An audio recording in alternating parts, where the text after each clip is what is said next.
All right, folks, if you're just jumping in, we're getting ready to play some games today, some board games. I'm here with Mr. B from Mr. B Games, Sean Brown. Hey. He's going to show us some prototypes for Kickstarters that are coming out soon. Yes, sir. Yeah, so tell us about this game. So this one is our, not quite a 4X, it's like a 3.5X. Yeah. But it's, the big, giant, epic conquest type Civ-ish game, if you will, based on Greek mythology. And we're basically trying to become the most famous city-state from our time period, right? So be known. Be known. And so you can across do that the land. Exactly. So you can do that over a variety of ways, right? So there's you can go with military might, you can build economically, you can worship the gods. There's multiple paths to victory, kind of a thing. So okay. That's the general gist of what we're doing. Right, cool. So, and we should also say that we're focused in on this small section of the map. Yep. This map is huge. It's massive. It's massive. There's lots of, and the reason we're focused in is because we're doing a 2-player game with an AI, right? So, True. Tell us about the AI and how that works. So this game will play 1 to 7. Wow. Out of the box. And so when you play solo, you would play with 6 AI people. And what's cool about the AI is it comes with a deck of those little AI cards. And so instead of set it up for somebody to make a turn or do whatever, it's one card flip and it'll tell you what every AI player does. Right. So if we're playing with 5 AI players, we just track them over on this little sideboard we have here, and we just boom, we move them all over, and we move their pieces once and they're done. And then the live players, the actual human players, take the entire round to do all of their actions. But the AI players do all their actions in one shot. Yeah, that's awesome. And it's really cool. It's really clever how it works. It is really clever. And the other thing, I got to taste this game before. Sure. So, but we're still going to have you, because it's been a while since I played. Yeah. I'm still going to have you teach it. Now, the thing about it that I remember most, which was awesome, is that a 7-player game would work really well because turns move so fast.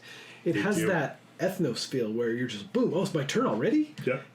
Things are just snappy in this game. Absolutely. So, one of the things Scott set out to design when he made the game was he really likes those big, grand, epic kind of games, but he, you get married and you leave college and you have kids, and who has 7 hours to go play those kinds of games? Right, exactly.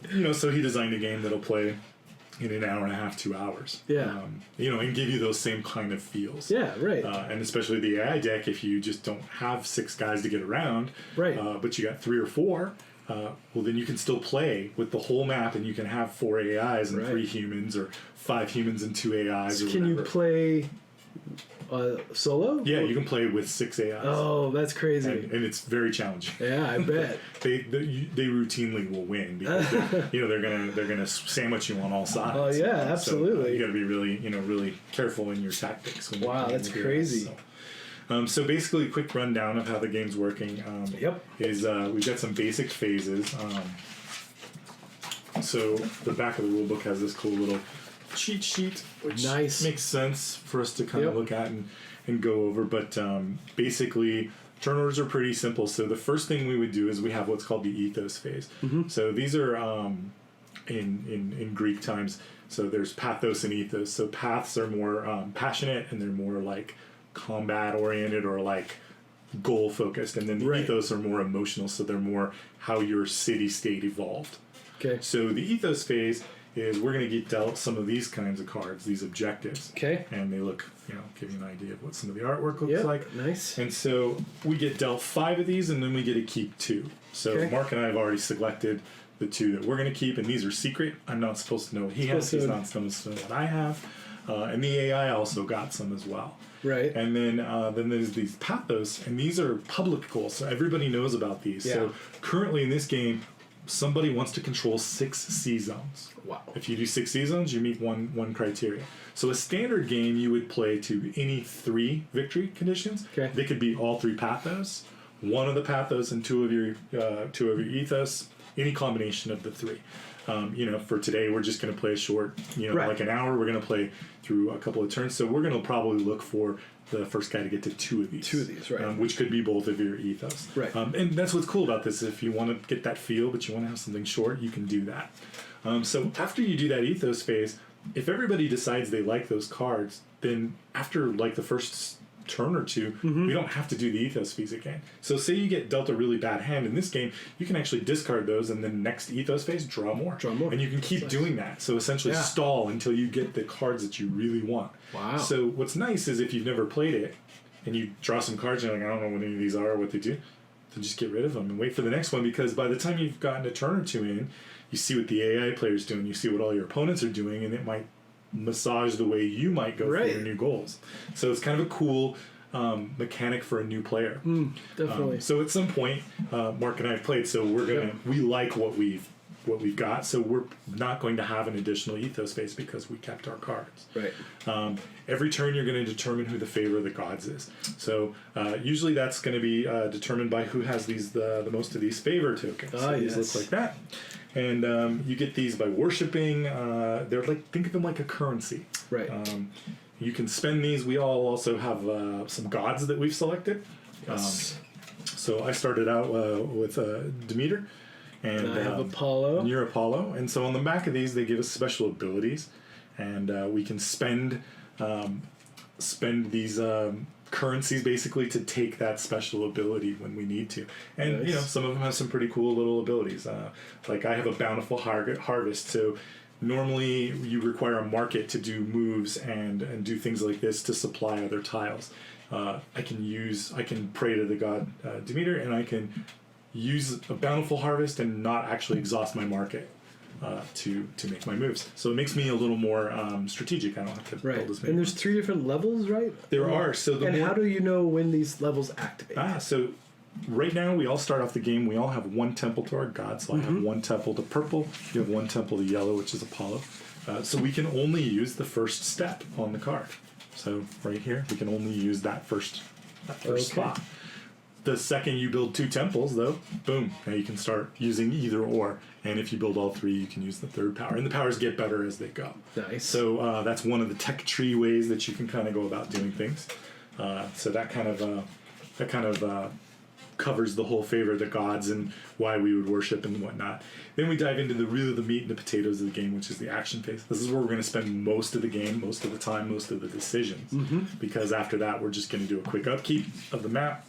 Right. Clean up from the AI guys, and then we're going to start a new turn, and we're always going to check out who's the favorite of the gods, and whoever is the favorite of the gods gets to pick turn order too, which is really nice. So the turn order is always predetermined on the map, right? But in a lot of these games, how sometimes like you get behind, you're like, God, this guy always goes before me, and he always takes me out. You can reverse the turn order so that you'll go before him. But that has some ramifications. So you always have to look at all the city-states to figure out that's valid. Who exactly do you want to go in that order. Totally. So some nice little control bits as well. So then we get to the meat and potatoes of one of these things, which is... Here. We'll just pop this guy on here. So this is my city-state. I'm playing Corinth. Yep, and I have Sparta. I'm losing tokens everywhere. Sparta usually wouldn't lose like that. Right. So a couple things are happening. So when you look at these, you'll notice that there's these little cubes on all these locations. And so what's cool about this game is if you have a cube, you have the ability to take the action. So for example, if I look at my little area here on the map, let's move this just a little bit so you can see here. And if I looked at here and I said, ooh, I want to train. I would look at my buildings and I would say I have a barracks. That's where infantry are made. Right. And that's the only building I have currently. So if I wanted to train, I could only train infantry. And if I wanted to do that, I simply take the cube, I put it on here to exhaust the building, and I get to train myself 1 hoplite. Nice. Which I add to my army, and away I go. Boom. And that's it for your turn. And that's it for your turn. And then next guy goes. And the next guy goes. And next turn, I can't train because I no longer have a train action. Right.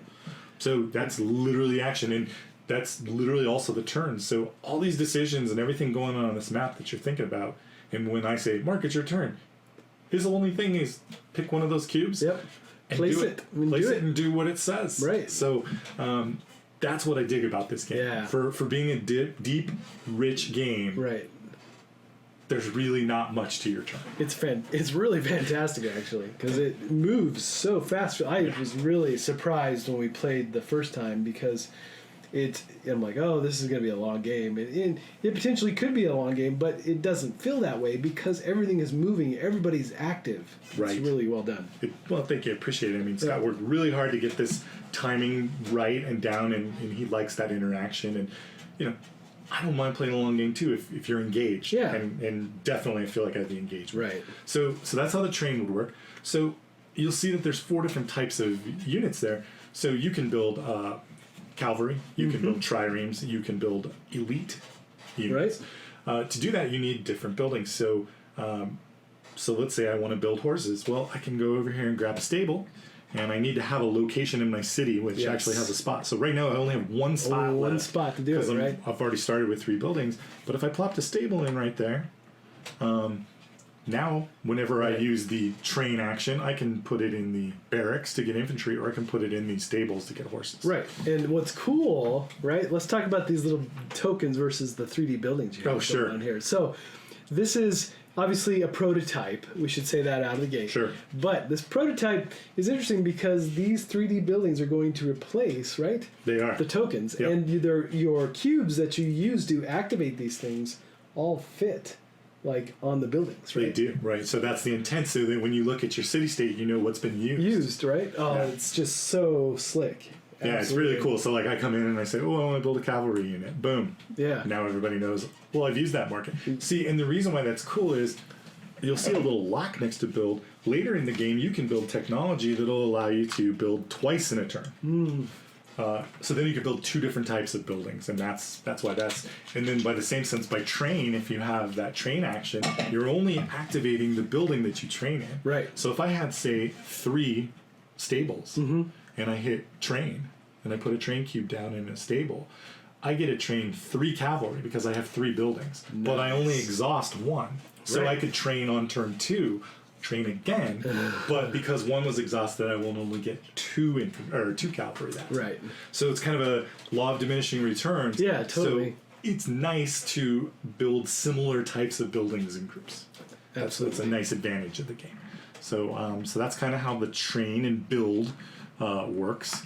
So train will get you the infantry from the buildings you have. Build will build the buildings that you need. Research lets you build these academies. And these academies are pretty cool because they get you these philosopher tokens. Oh, and right. These, these little guys here, these guys are pretty clever because you can use them to buy advancements. Right, and so, that's how you do this. That's how you build your tech tree, right? So, on early level ones, these guys all over here, they only require 1. So all you need is 1 academy. You do some research at your academy. Yeah. You get a philosopher token. You immediately spend that philosopher to take any advancement. Yep.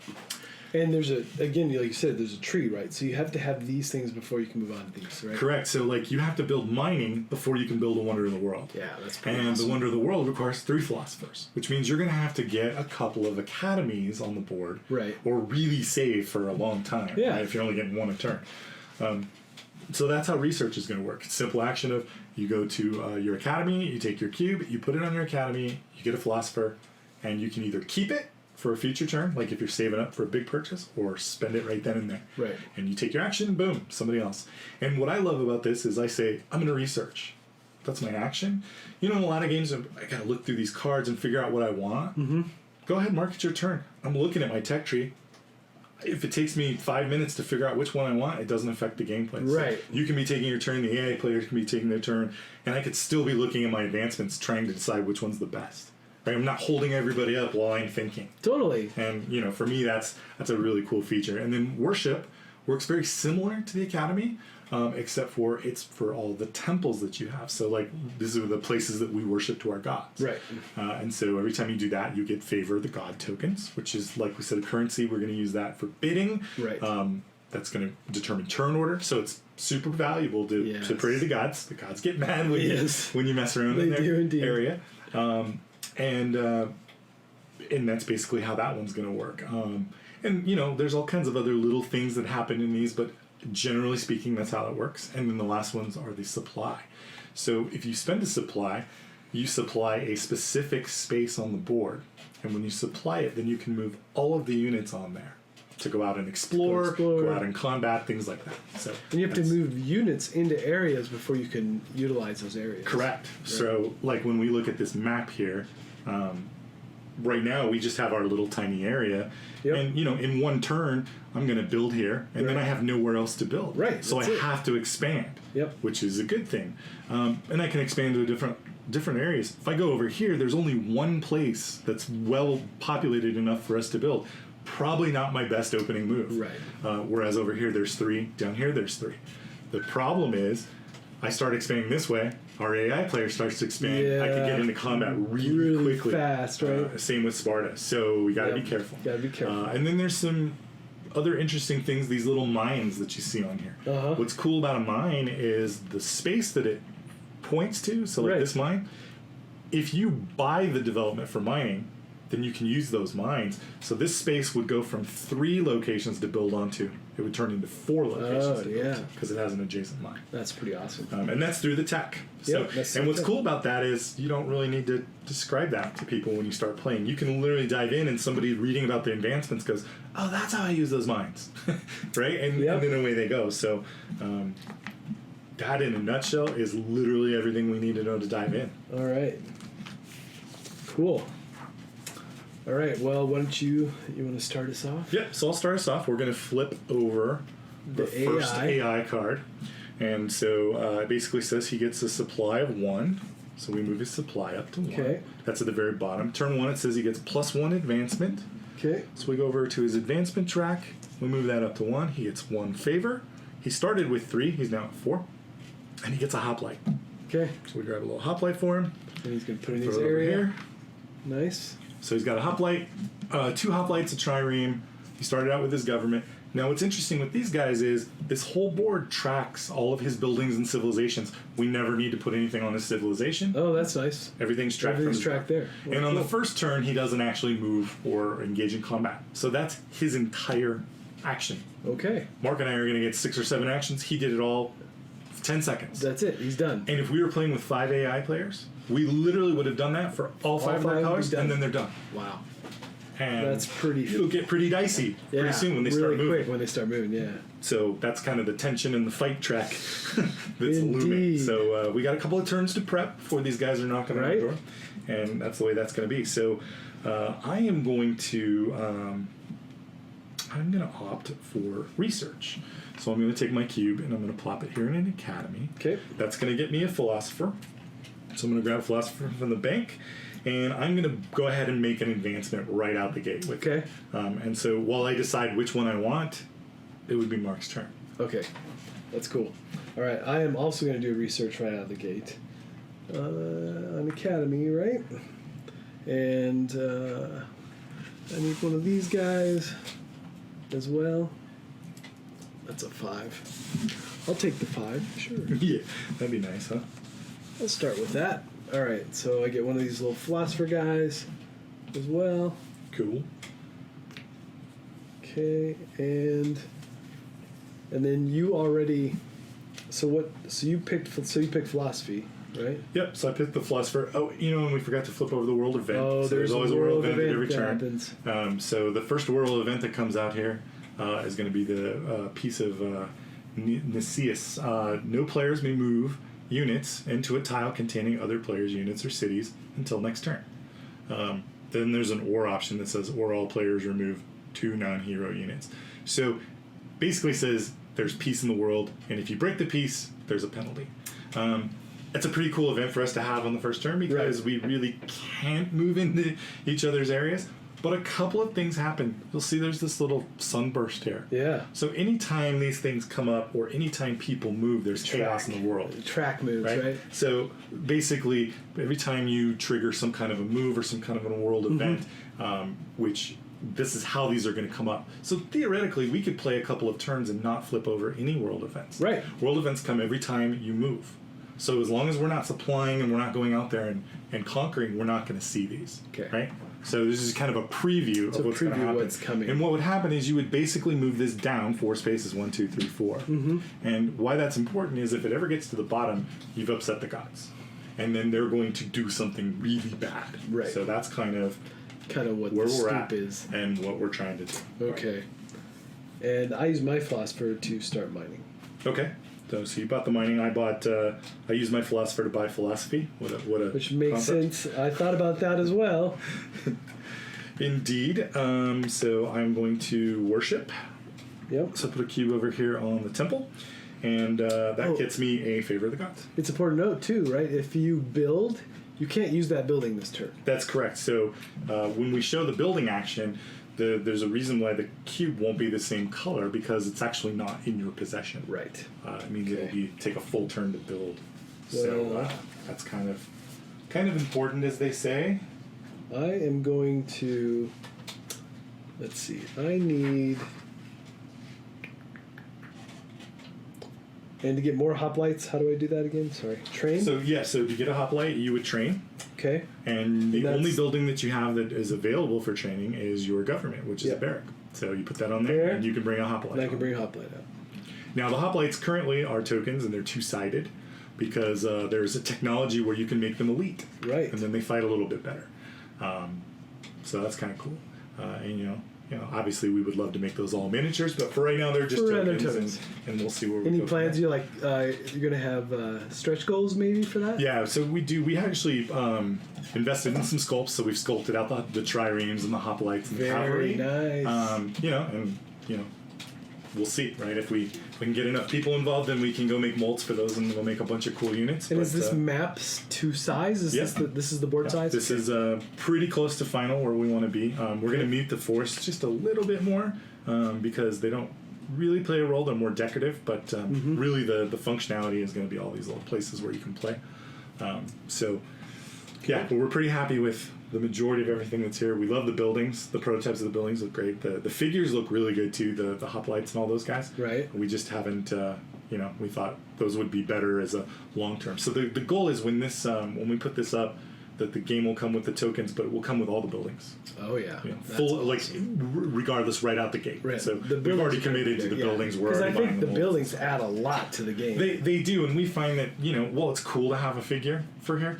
I'd rather have the building. Well, more times than not, even when we were playing with the prototype figures, if I have 3 hoplites, more times than not, I put 2 tokens down and I put a hoplite on top. Oh, that makes makes sense. Right? Yeah. Like Axis and Allies days, right? When you used to stack the chips. Yeah. Right? So it's cool to have them, but we don't really, in our mind, we were like, if we get them, that'd be great. We'd love it. But if we don't get them, maybe we can make them later or something. Indeed, like that. So, absolutely. So that's where we're at there. So you did the train action, right? I did the training. So I'm gonna go ahead and build. Yep. And I'm gonna build a dock. And I'm gonna build a dock because I firmly believe that one of our goals here was to control 6 seasons, and I feel like if I had a couple of triremes, maybe I could do that. Maybe you do that. So I'm going to put this dock right here in the city. Okay. And I'm going to put the tan cube on there to show that it's not mine yet, and it's still under construction. Still under construction. So I can't build triremes until future turns. Right. And my turn's up. Okay. And then now to move into this area, right?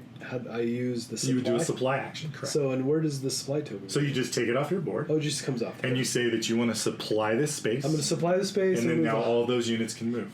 Okay. You could launch the Trireme to sea as well. Oh. Which, of course, gets you 1/6 of the way to this goal. All right, so I will do that. Okay. And now, because you moved, this is where you trigger a world event. Right? Yes. So we did the preview of the world event. All right. Now is where we actually deal with it. 1, 2, 3, 4. Yep. And this is where we say, hey, we can't move into each other's space. Right. Yeah, that's pretty crazy. That's pretty awesome, actually. Yeah. All right, so the world event takes place. So the world event's done. And now, because I have mining, on my next turn, I can use these spaces to build on, right? You can. And so this space will actually act like another space in Sparta. And this space, you'd have to own this one, and then it would act like 2 there, and then over here you'd have to own this one to use that one. Oh, okay. That's awesome. So wherever they're pointing, like you said, so the little glowy bit at the top of the... Oh, that's awesome. Okay, good. So sometimes what people do is, like when you were moving here, sometimes they'll split their forces, right? Because then now you have the area that you can use the mine here, but then you can also use the mine there, just as an option. I was I would like to do that, but I think safety and numbers. Safety and coming over here potentially, and numbers. Sure. Run up the coast as opposed to run up the coast instead of stay yeah, from here. sure, that's totally reasonable. Yeah. No. Okay. So I am pretty. I'm going to use my supply. Okay. And I'm going to do something similar. I'm going to launch into the Gulf of Corinth, and I'm going to move over here into this adjoining territory. Nice. So then we'll come back to you. All right, and I am going to build now, and I'm going to build a temple here.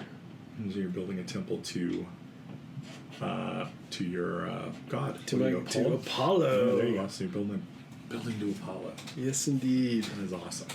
Okay, so it comes back to me. So I have the ability to train. It's the last cube I have.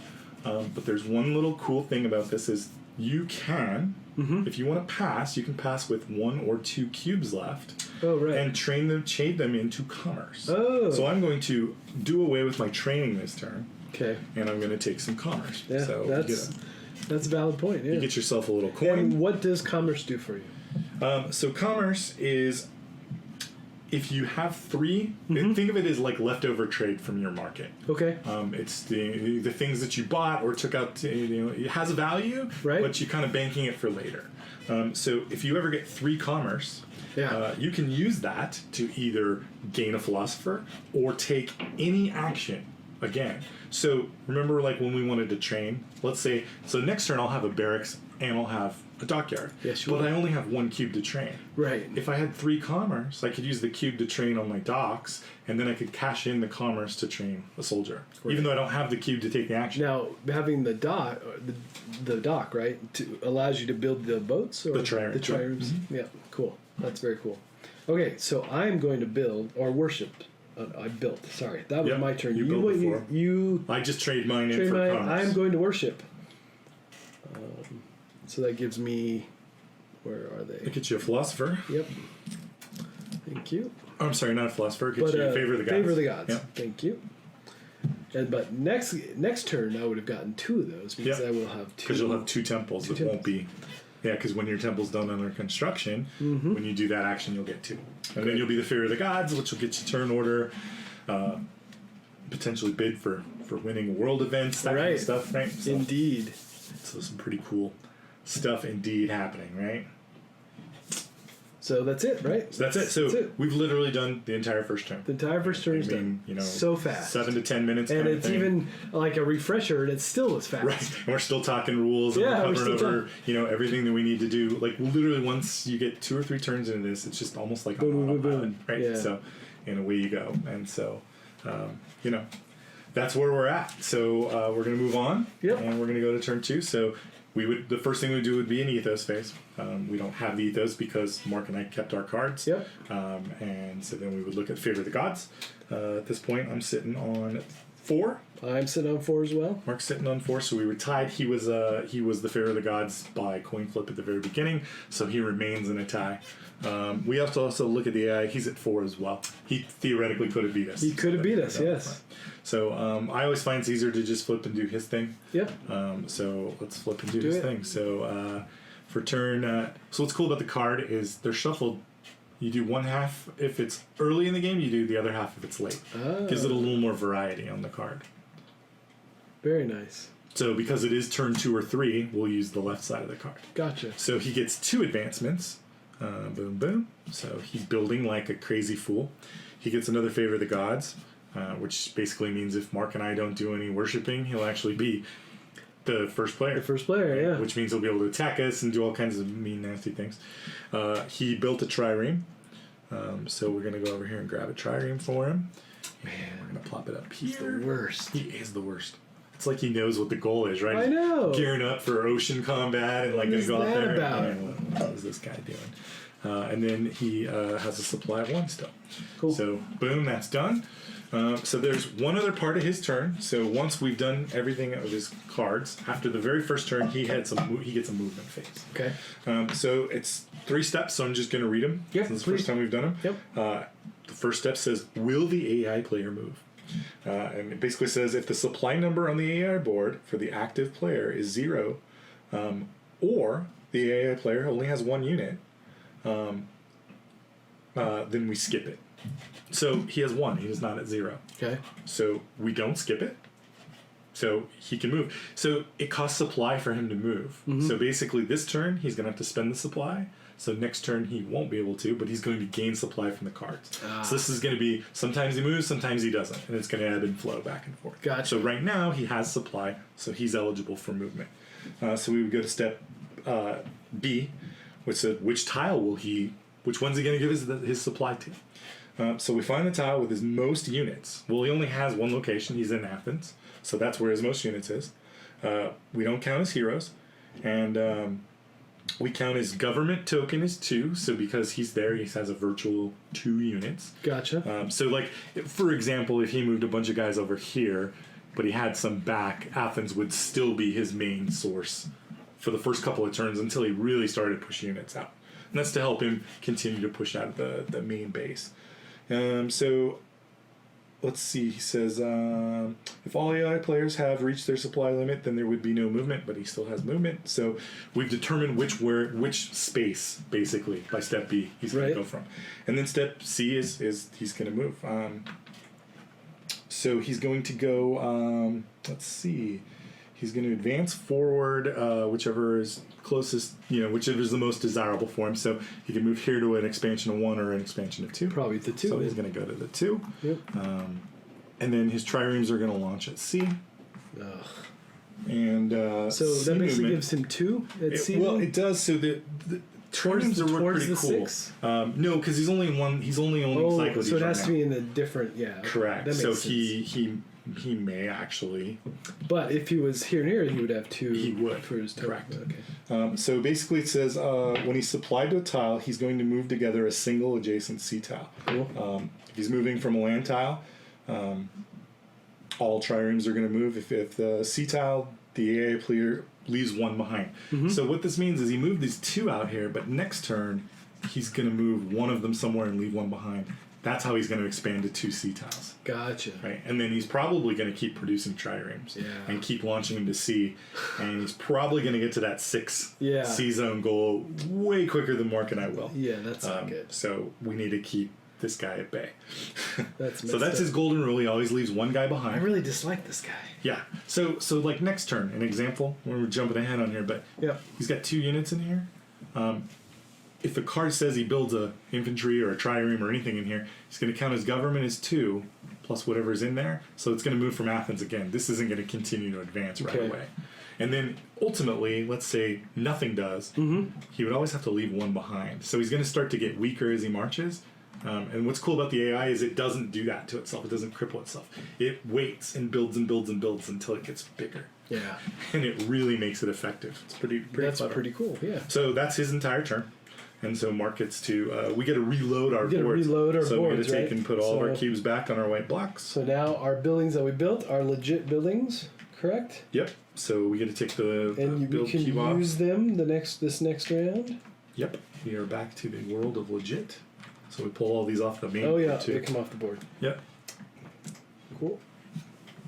And so I built philosophy, and so I actually get to take and put a second cube next to worship. I'll get to take worship action twice this turn. Oh, look at you! And you did something. You built mining, which does not. Yeah. Does not do anything. So, but it just allowed me to build in these other areas. Right. So last turn we had the ability to take 5 actions per turn. I'll have the ability to take 6 this turn, right? If I want to, or I can save them up like I did for commerce. And we'll move this to the second round, right? And we're second round. So.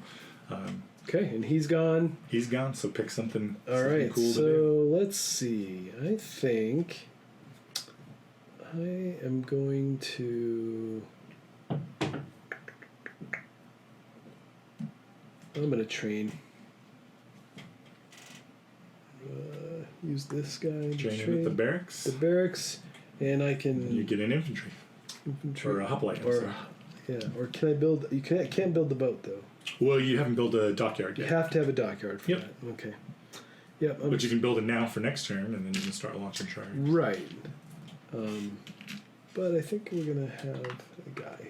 Just get some... I'm a little worried about his forces. So... Might have to gear up for a fight. Have to gear up for a fight. Feels fair. Yep. I'm going to go ahead and train. And I'm going to train at my dockyard. And put a driver now. Yeah, makes sense. And back to you, good sir. And I will...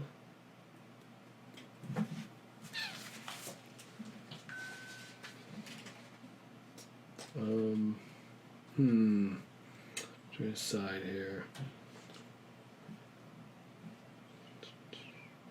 Alright, I guess I'm going to do research. Research goes on the academy, correct? It does. And that'll get you a philosopher. Philosopher, which you can keep or immediately use to upgrade on your tech tree there. I think I'll use it for engineering. Okay. So next go, I'll have an extra build possibility.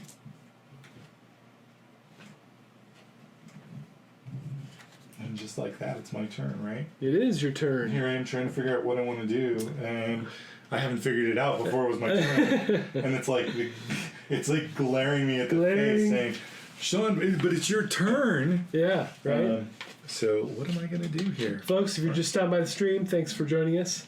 We are playing Hellenica. How do you say it? Hellenica. Hellenica, yeah. Hellenica. Man, I'm having a terrible time filming for that video, that name. You're terrible. I am.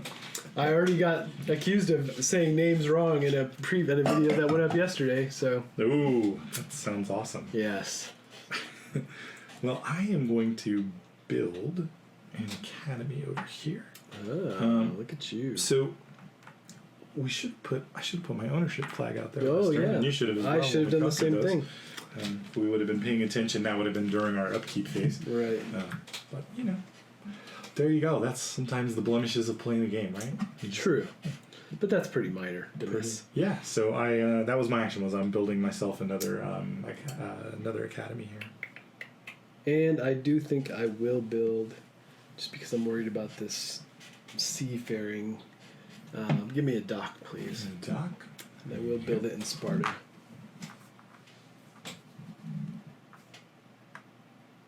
So the next go, I can build more boats, because I suspect that's the way people are going here. Yeah, there's a really good chance that this sea battle thing might be one of our winning conditions. Yeah, we might have to have some boats. Exactly. Oh my goodness. All right, so I am going to do some research in my academy. Put that right there. And I'm going to build citizenship. Nice. Yeah.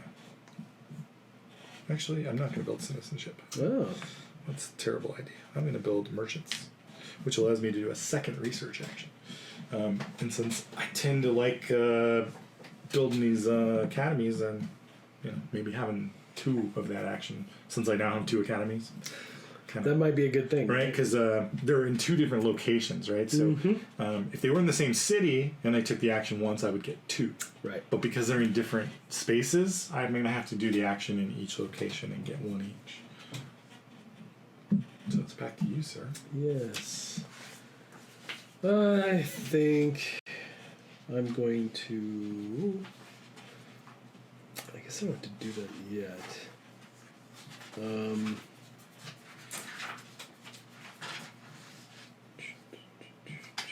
I guess I'll do the worship thing, right? And because I have 2 temples, I get 2 tokens, correct? I'm sorry, what was that question? Because I have 2 temples, I get 2 tokens. Yeah, are they in the same location? No, but aren't they considered? Oh, they are because of the mine. Because of the mine, right? So they are in 2 different locations, but mines work differently. Mines work differently, right? So you're correct. So you put a cube on 1, and you get to take the benefit of both buildings. So you get to take 2 of those. That's correct. So I'm exchanging for a 5er.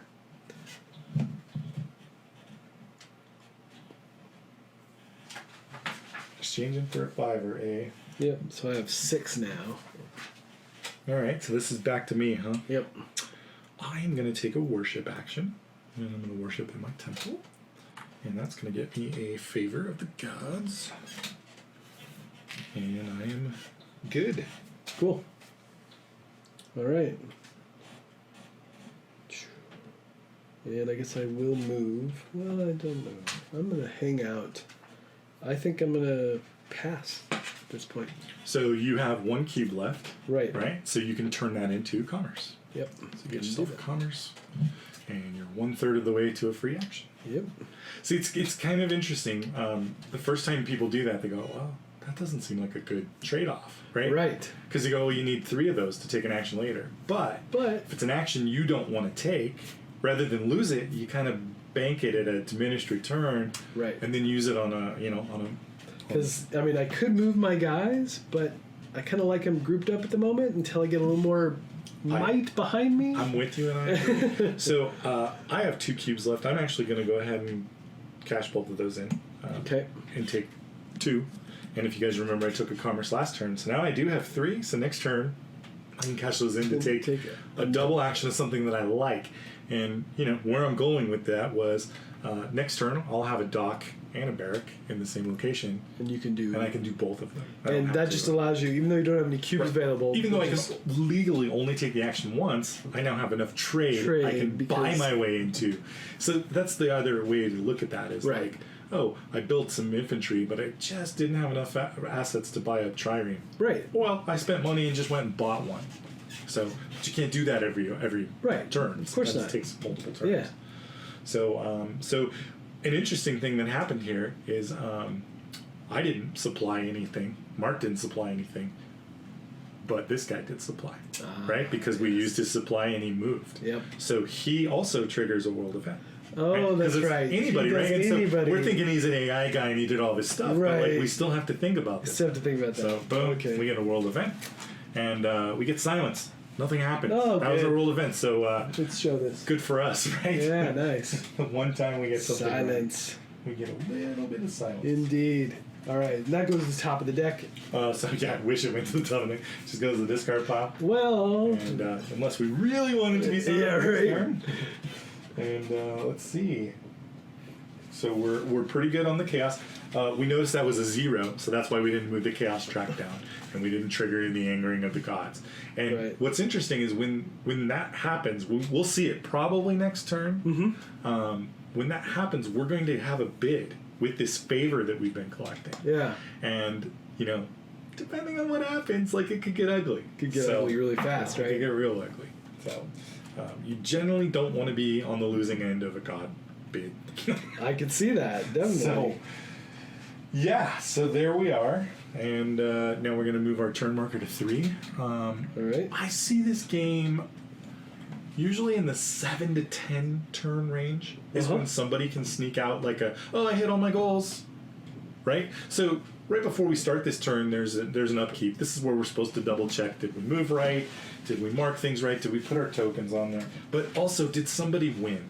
Right. Now, in turn 2, obviously nobody has enough to win, but obviously not. Here pretty soon we need to start paying attention to that. Yes, we do. Somebody could very well be on the eligible mark for winning. Yeah, even like you said, but even by turn 3, things are starting to already sway in a direction. Sometimes by turn 3 in this, somebody might already have a goal in hand, right? Because I mean, when we look on the board and you go 6 sea zones, come on, that's going to take an eternity. Well, I mean, this guy's already got 2 triremes. Yeah. Right? Which means next turn he's got 2 of the 6 sea zones. I mean, that could be 4 turns. He could easily have enough triremes. Yep. So, away we go. Yeah. All right. So we still favor the gods. I think Mark still has the. I have 6. Oh, you're at 6. I'm at 5. He's at 5. The AI. So that's all still you. So we're gonna collect all of our cubes back. Okay. Things that are built are built.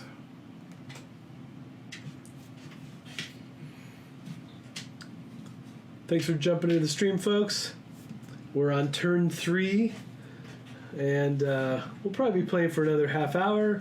This is a new game that is not out yet. This is going to Kickstarter. When is the Kickstarter date? Do you have a firm date yet? We don't have a firm date yet. We're looking July, August. I mean, we're really targeting July, but, we like to give ourselves a little bit of leeway because we're of the philosophy camp of when it's done, ready, and we have all of our previews in place and all of our everything is lined up and where we like it, then we're ready to go. We'll dive into a date. Yeah. But we've been telling people late summer. So. Okay, that's good. Okay.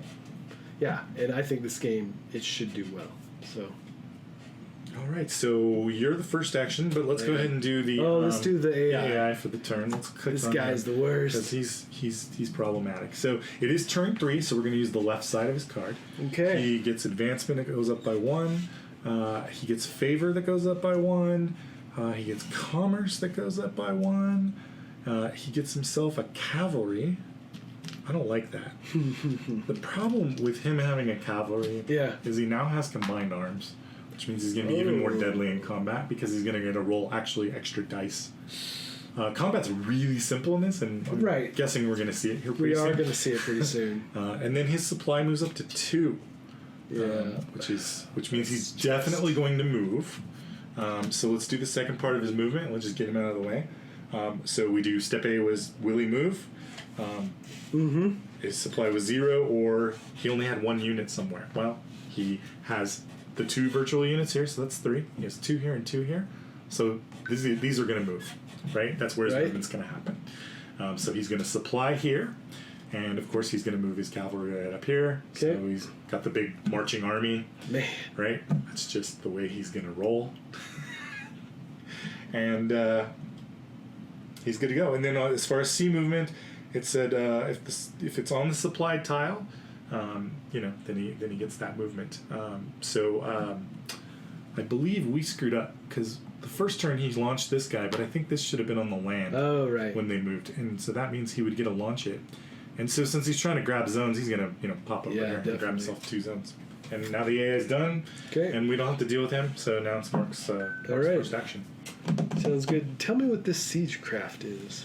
Siegecraft. Okay, so basically that lets you build city walls. And the city walls basically will give you a +1 bonus anytime somebody's defending and coming after your city. They're invading your space and they're coming out to fight you.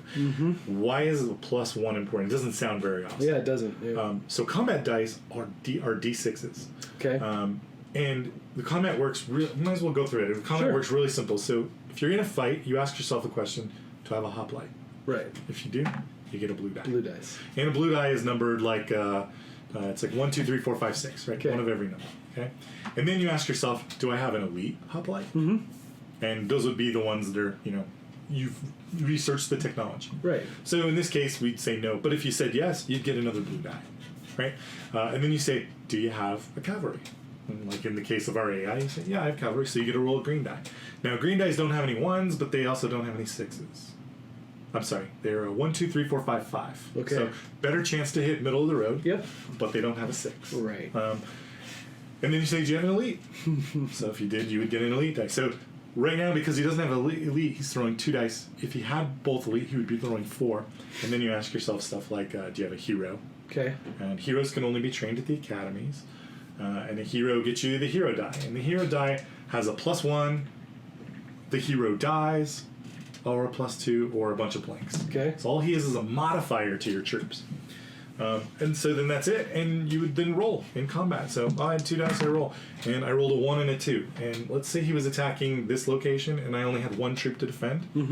I have one hoplite. I have my 1 die. I have no cavalry. I have nothing elite. I have no heroes. I only roll 1 die. So I roll my 1 die, but I roll a 6. Highest number wins the round. Okay. And the loser loses a piece. So he's way outnumbering me with pieces, but he rolled terrible. Yeah, really terrible.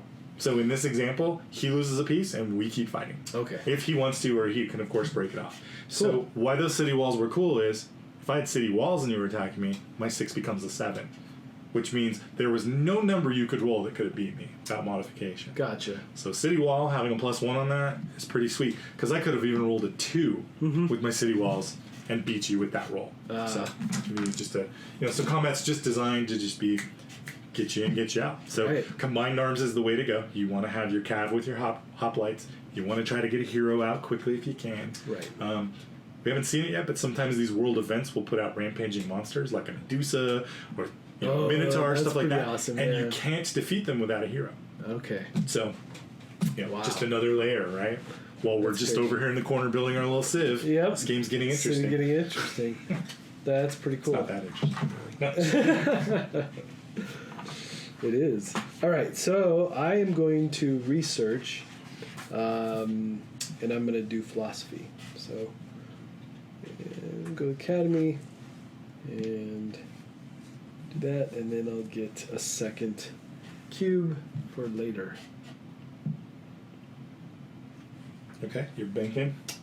Yeah, so I did philosophy, so I'll have a second worship cube. Okay. But next turn. So I'm going to put this down here to remind. Alright, so what do I want to do? Mark Street, what do I want to do? I don't know. I'm worried this guy's gunning for us. It's a reasonable request. Yep. I don't know. When in doubt, I'm going to worship. So I'm going to worship in my temple, take a philosopher. Now there's actually, in my mind, there's a little bit of strategy to that. You always need that philosophy currency. Mm-hmm.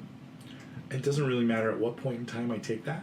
But right now, things are starting to get tense, and I'm not really sure the action. Like, do I want to build first? Do I want to, do this to trigger this? I'm kind of overloaded because now I got a lot of options. Yeah, you and do. So I'm like, well, I better do something. So yeah, so I'm I hear philosophizing.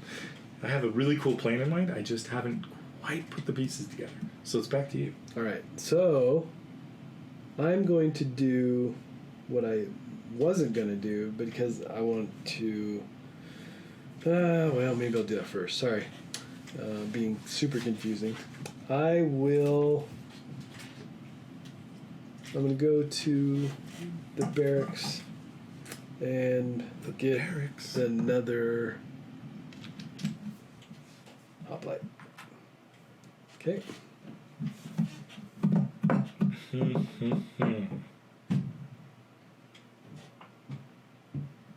Well,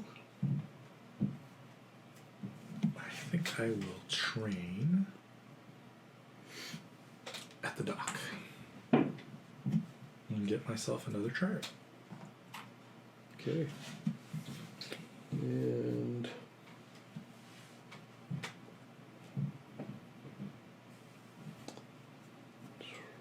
all right, so I'm going to do a supply move. And I wasn't going to split guys up, but I'm going to now. Right, so you're supplying the middle tile, moving 2 guys out. Yep. Which you'll be able to claim those at the end of the round. Yep. And we're going to trigger a world event. Yep. So that's moving us down even 3. though I went to 2 spaces, it's only 1. Yep, still just 1 world event. So that moves us down 3. 3. 1, 2, 3. Boom. And then because the world event didn't trigger, we're not really too worried about that. All we're really worried about is the number here that just happened. When they trigger, that's when we're going to have that bid with those philosopher tokens. Right. And I'm sorry, with the favor the god tokens. Favor the god. And the winner of that event gets to use that whammy however they see fit. Indeed. Because sometimes it says choose somebody. Like for example, this one said, right, choose and receive for free. What was that? 1 allowable construction advancement. So all of a sudden, Mark has way more favor than the rest of us. Right. So he bids like 5 for that and gets that. He gets a free advancement without having to build and wait a whole turn. It plops up and he can use it immediately. That's pretty nice. Right. So that would have been a great one to trigger. Yeah, it would have. Absolutely. Fortunately, it didn't happen that way. All right. So I would like to use my second. What am I going to do here? I'm going to.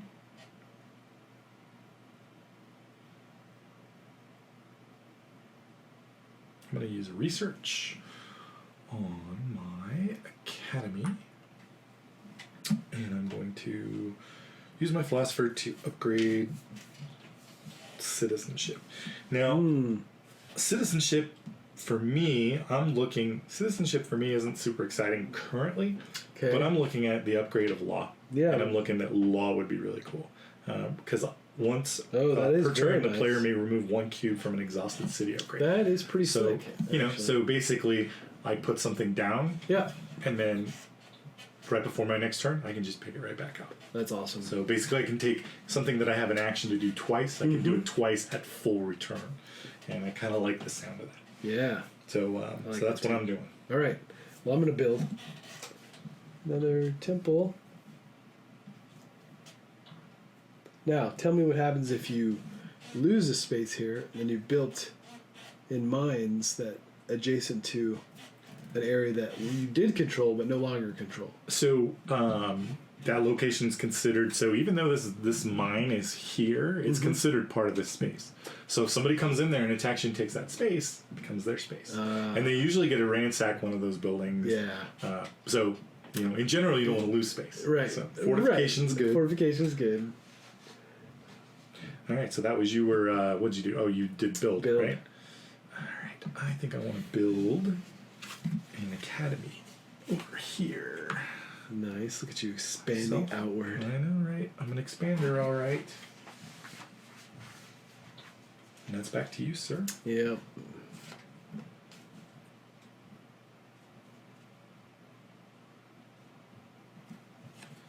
All right. So, I think I will build.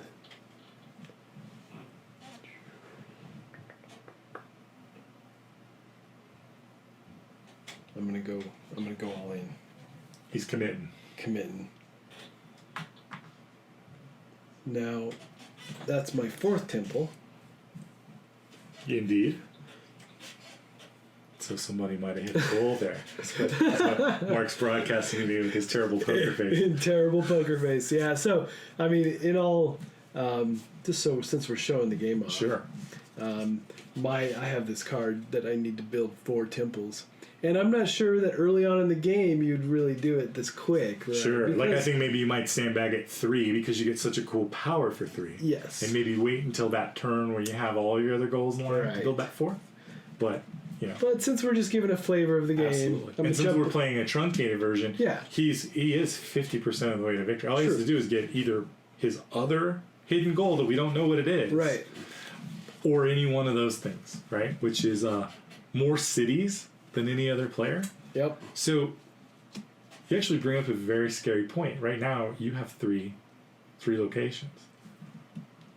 Potentially you might have more cities than everybody, right? Like, you have to have more. So, like, if I didn't expand to another location, we would have more. Yep. Or if he didn't move and expand, right? So, luckily he has done some movement to keep us at bay. But like, there's some pretty sneaky back doorways that you can get out of these, which is pretty slick. Which is nice. And when you have to get to 3 goals, it's a little harder. Which is why I was saying usually in that 7 to 10 range is when you're going to see it. But usually you see these goals come in, and you're like, oh, if I could just do 1 or 2 more things, and away you go, right? Yep. So that's kind of a nice little thing going on here. All right, so I am going to go ahead and use my supply. To supply this tile, I'm going to plop this guy out to the Gulf. Yep. I've got 2 triremes now, so I'm going to pop those guys over there. And that's it. That's all I'm going to do. All right. For my last go, I'm going to worship. And that gives me 2 more Favor of the God tokens.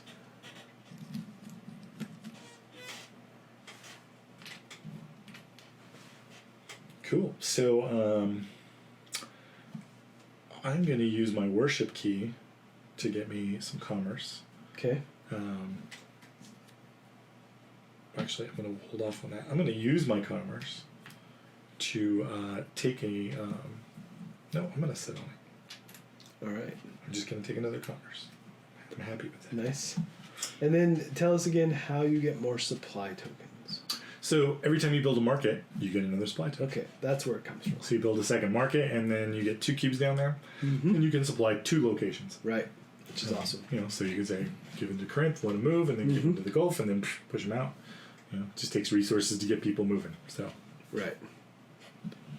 Cool. All right, so that was turn 3. That's it. So we're looking at. Did we flipped for you for chaos? We flipped for him for chaos. Yes. When he moved, okay. So we're only 2 squares away from seeing our first bad event, and that very likely is going to happen on turn 4. Turn 4. So let's go ahead and get our cubes back. Okay, get our cubes back. There's build. Now I have 2 worship cubes for this for this turn. And I need a supply back. Alright, and then I get to put out a couple flags.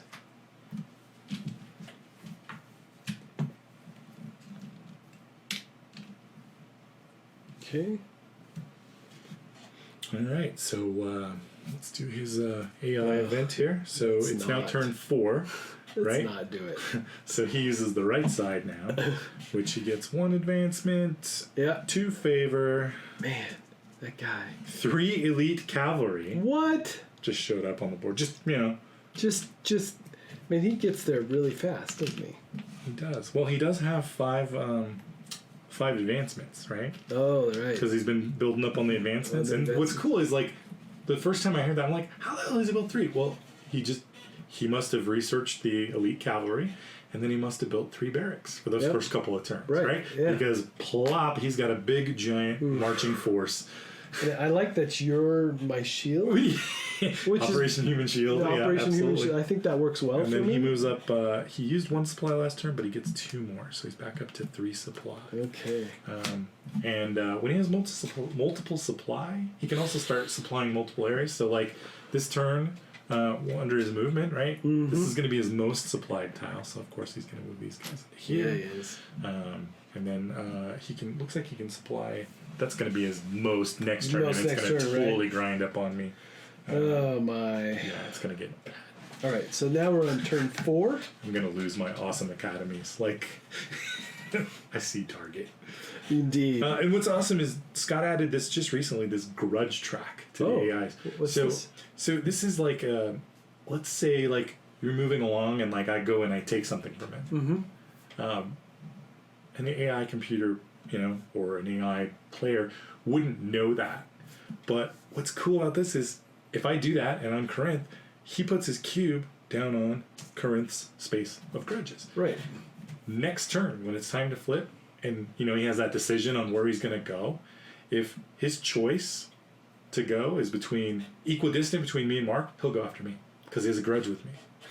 That's so it basically awesome. changes his direction. Even if the rules tell me what to go on here, he's going to go towards the guy he has a grudge with, right? Because the last guy who went after him, and then once he's done that vindictive move, then his grudge goes away. Oh my! But more than likely, he's twisted it up with you, and you're going to come back and fight again. And it's just really clever that we built in, this grudge. I like that. So cool. So there you go. All right, so back to you again, sir. Back to me. Well, I do believe I'm going to. Well, hang on to that for a minute. All right. Let's build. Let's build a marketplace. Okay, let me get you a market.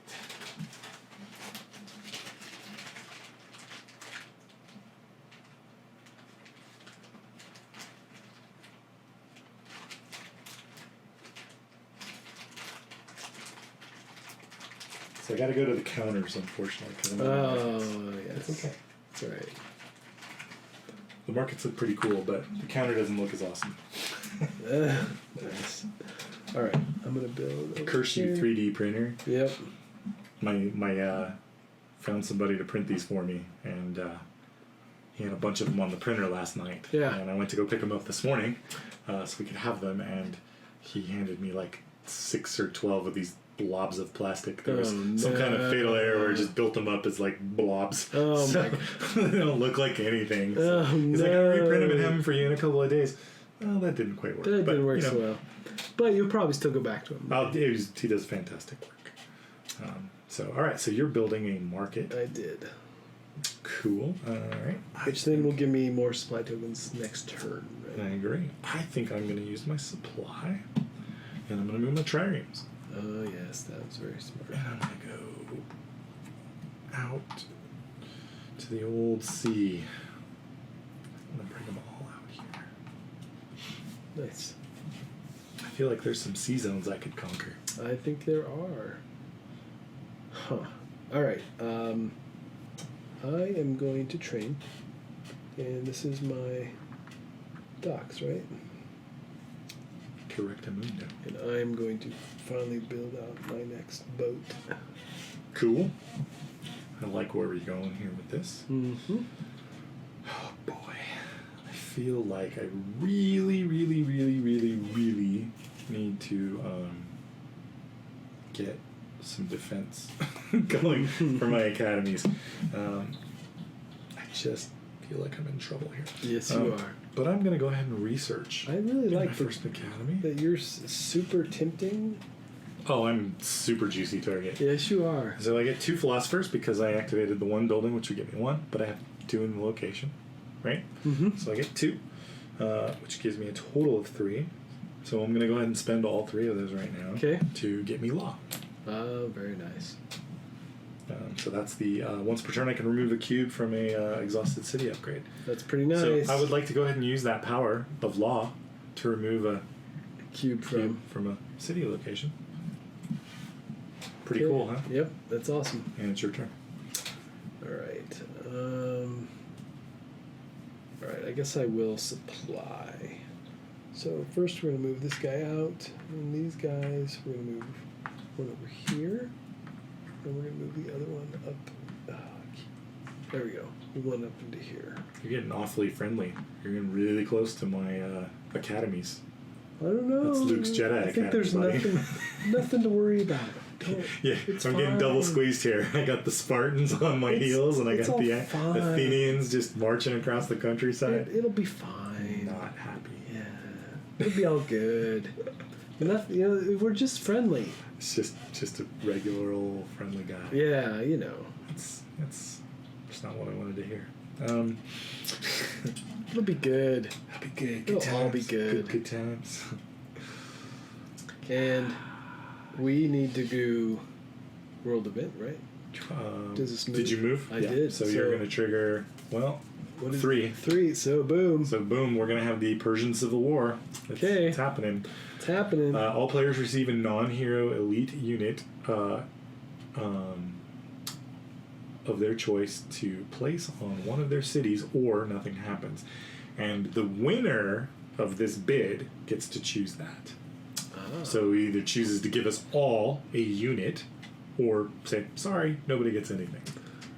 So given the current map situation, we got heavy unitary, pretty decent unitary, not so good unitary.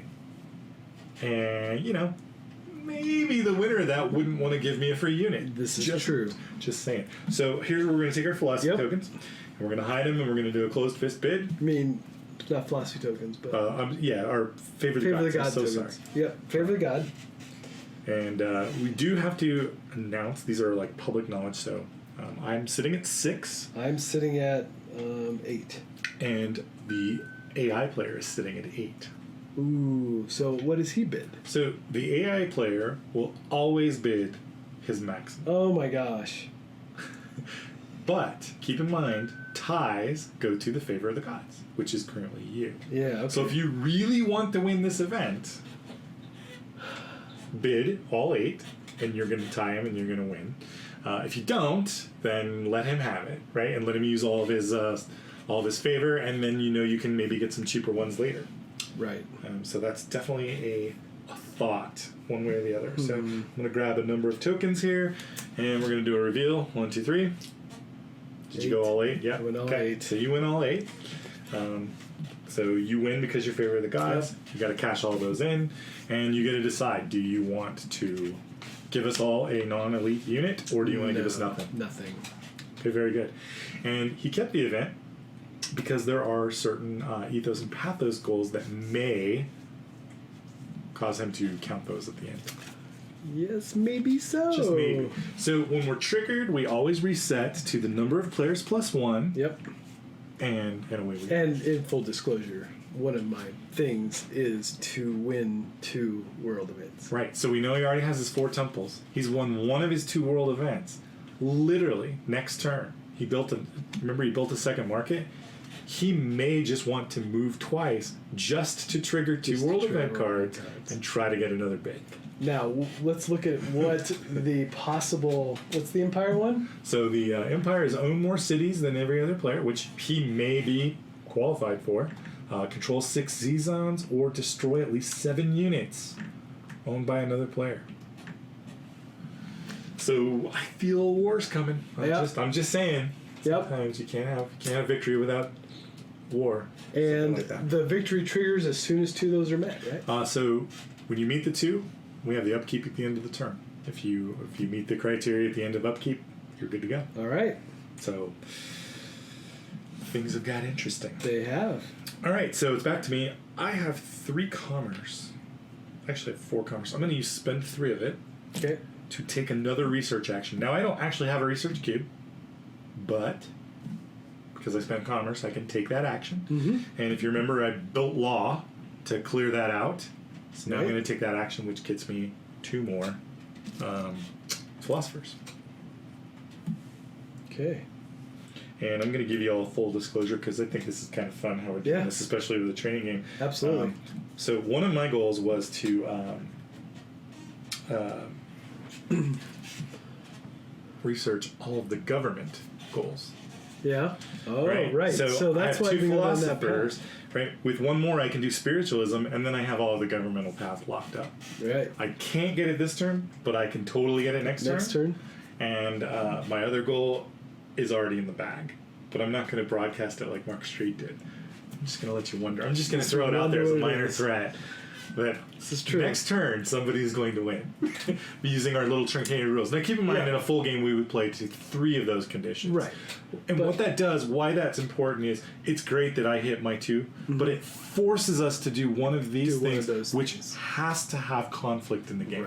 Right. So obviously, we've kind of set it up to really show you what's going on. What's going on. And maybe we don't dive into the conflict right away, but it gives you a good flavor for the game. It does indeed. So back to Mark for your action. All right. I will. What should I research? I might have to. I'm really interested in this siegecraft. I'm sure you are. You dang warmonger. Yeah, I think we'll go for the research, and we'll go to the academy, and we'll do the siegecraft. And what's the token for the siegecraft again? So the siegecraft. Or do I have one for that? It's not a token. So what it does is it will not let the defender use city walls. That's right. So you negate somebody's city walls. Right. So I can't even go back and research the city wall advancement to protect my academies. Right. Because it would be worthless. It'd be worthless at this point. You're just going to say that those walls are worth nothing. I'm just going to accept the fact that you're going to go in there and crush my academy. I really thought I could get everything built and win before you take it away from me. I am now questioning that decision. But we got a little twist under our hands. We do. For the start of turn 5. It's gonna get really interesting. All right, so I'm gonna train in my barracks and get me a hoplite. Nice. Little too late, but yeah. All right, I'm gonna worship. I'm going to get 2 more tokens back. And that's back to me. I am going to... Oh, God, I don't want to do anything. I am going to worship at the temple, get a flop, favor the gods. Yep, I am also going to worship. I'm going to cash in my last 2 for commerce. And I am done. Okay. And I can build still. How do you build the city walls? Does it just say you're building? That's what you're building? Yep, you use the building action, you grab a city wall token, plop that guy up, look at that. Yeah, he's putting it out there on the... Hey, just in case you were thinking you wanted to come this way, there's a big old city wall. That's right. It goes on my side, and we can repel over and right into your side. Indeed. That's not awesome, Mark. Yeah, it's pretty awesome, actually. I'm done still. Okay. And I am done as well at this point. Okay, so we're going to reload our cubes. Reload our cubes. And then we have to do any checks to see if there's a win condition, correct? Correct, Mundo. Let's see what we might find with that. Well, the AI player, let's see. Let's take a look at his victory cards. Yep, take a look at his victory. Maybe he's got there. He's got a research more advancements than any other player. He's definitely not there. Although, he does have 5 advancements. So, he's not doing too bad. Right. Right? So... he have more favor than any other player. That's scary because he has 8. You 8. just spent 8. I have 1, 2, 3, 4, 5, 6, 7. Ooh. So he does qualify for more favor than all other players. Yep. And have more commerce than any other player. His commerce is at 2. Mine is at 3. Okay. We barely escaped losing to a deck of stupid cards. Now, let's look at mine. So I currently have 1, 2, 3, 4, 5 cities. You do? Which that is more cities than anybody else. And I have 4 temples. 4 temples. Oh, that's the win 2 world events, which you've only won 1 of. I have, but this other card, if I was reading properly, correct, would be own 4 or more temples dedicated to one deity, which you have 4 Apollo temples. I do. So, even more importantly, if we were to go to turn 5, right, you would actually naturally win. Because if we triggered that event and you won, you're in. Yeah. So, you would have hit your 3 anyway. That's what I love about this game is it doesn't go to 12 turns. Sometimes somebody just builds the great combo and you're not paying attention. Bam. Right? I had to do, if I had 2 philosophers and 1 research action would have got me a 3rd, which builds me my last government. So mine were sitting on research all government advancements I would have had and have more advancements than anyone else. At 6, I would have had him beat by 5. I would have had you beat by 4. So, again, I would have qualified. Super close. Right? And I had 4 triremes hanging out in the ocean, so I was really close to 6. But I still think you would have got me on another turn. I think so too. Crazy. Really how quick fun. It goes. Right? And we played, we did that in just over an hour. Right. So, and we... obviously we played the shorter version, but with rules, setup, everything like that, we were in and out of this. And it was just a fun experience, right? And every time you play, I can see it's being very different. Oh, yeah. And the more players, too, all the room just starts to tighten up. And so one thing I always like to point out is the reason we focused on this side of the board is when you're playing with less players, we actually tell you in the manual that you can only go 2 squares out from your starting city in all locations. Right. So, Athens can only ever build out here, so far into the sea zones, and they can only come up just a little bit. And what that does is it prevents people from just jumping over into one corner. Right. It kind of makes the world a little smaller for the conflict. So. Yep, that is awesome. Yeah. Yeah. So there you go. That's Hellenica in a nutshell. Very, very cool. So, the game is coming to Kickstarter late summer, late summer? Probably July. Possibly we slide into August, but probably July. After Dice Tower Con or middle of July? Yeah, probably after Dice Tower Con. Gen Con throws monkey wrenches into people's plans. So, absolutely. You sit there and you look at that and you say, well, maybe we'll go right before Gen Con, or maybe we'll go slightly after. Right. And so that's where, we're just in that planning phase. Right? Part of this is being able to have a cool video like this to be able to show the game and finally getting our miniatures and things like that. If these wouldn't have come through on the printers, then maybe we push it back a little bit. But we really feel like the artwork's come along. We're very happy with the artist. We love the way the map's playing. Nice. The city states. The rules have just been amazing. We had a great editor help us out here just recently. Yeah. Many sessions of blind testing. We're very pleased with the game at this point. I like all the decision making. I really like how fast it plays. And like I said, even with 5-7 players, I think it would still move very quickly. Yeah, because you saw it even with us, right? Yeah. It's like, oh, I'm gonna train. Oh, I'm gonna do this, and when it's not your turn and 4 people are going in front of you, you don't just sit there and go, what am I gonna do in this turn? Yeah. I'm hearing 3 other people going, and I'm like, the whole time I'm looking, I'm like, oh, I'm totally gonna build here and then worship. Yeah. I've already got my first 4 moves plotted out. Yeah. You get to me, and I'm just cube done, move, and it works really well, and especially with the AI. I love the world events as well. They're really neat. Some cool thematic stuff. Some really great artwork going on in here too. And you said there's some creatures, mythical creatures that come out, right? Yeah. So there's the Chimera. Chimera, right? Look at this. Or the Kraken. That would have been terrible during a sea power. Yeah, it would have been awesome. So these are really, truly world-changing events, right? So Kraken comes out, pops out on a sea zone, starts destroying triremes, does all kinds of mean, nasty things. That's so cool. Yeah. You know, and so we've got all kinds of ideas for even more mythological creatures. Good. That'd be great. And in our wildest dreams, maybe we can even make miniatures of those and stuff. In a larger count game, the board expands quite a bit. And absolutely. then there's 2 different maps, is that right? There is. So we're playing on the historical map. So this is loosely based on Greece around that time period. And the flip side of this board actually has I'll just show you because it's you have it handy. We're on video. That's right. Have it handy. So the back side of this board, and I'm just going to show you a section of the board, but comes out completely blank. And what's interesting about that is every space is a sea zone, right? Corinth starts right there, and Sparta starts there. So they're close to historical where they would have been. Right. But you do drafts of these tiles. That's very cool. And you get a couple, and on your turn, you look and you decide what you want to do.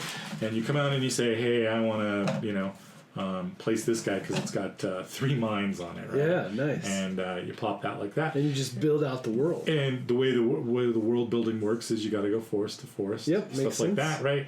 And if you want to put something there, you got to make sure that you have land to land, right? Yep. And you basically make little things, and if you ever get a spot that can't work, it turns into coast or it turns into water areas, and you could have series of islands depending on how people build, and it's all just different strategy on what people do with these tiles. Yeah, it's very impressive. Yeah, and so originally that's how Scott designed the game, is he wanted it to be this tile placement. And then what he found was the historical map was just easier to kind of get into going for your first game and training. But everybody that gets into this and likes it really likes this drafting, so we thought, well, that would just be almost like the advanced game, is the make your own map version. Right. It doesn't add that much time. It adds about 10 minutes to the gameplay because you do this draft and you build the whole map first and then you play the game. Very cool. But so the goal is to come out the gate too and have it as a double-sided board and include all the tiles too. Wow. So that's nice. Well, cool. Well, definitely thanks for checking out this video and hanging with us if you were in the stream. We appreciate it. We'll be playing more games later this afternoon. And don't forget to go check out our Dice Tower preview of this game. That will be up around the same time. So thanks for watching, folks. And until next time, we'll see you at the table.